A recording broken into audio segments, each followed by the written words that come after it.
Demək, çiçək yazıb ki, salam, məndə kəskin anemiya var. Süd verən anaya nə məsləhət görərdiniz? Qan dərmanlarının xeyrini görmürəm. Başa düşdüm. Siz ona görə görmürsünüz ki, sizin bağırsağınızda əmilmə pozulub, əmmir. Qidaları əmmir. Ona görə sizdə anemiya var. Onun üçün gündə yaxşı yetişmiş, heç olmasa gündə bir ədəd kivi yeyin.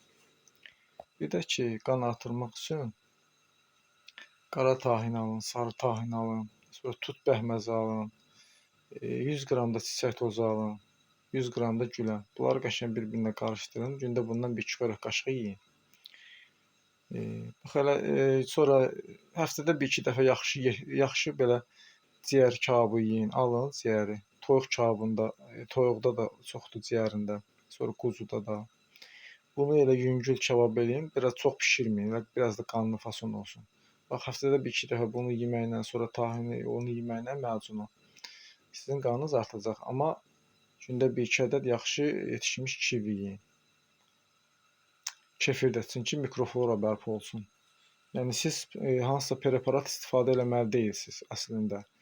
Orqanizm özü bağırsaq onu əmməlidir, bizə verməlidir. Mikroflora yoxdur, pozulub, əmmir. Yediyiniz qidaları nəcis olaraq bayıra atır, çölə atır.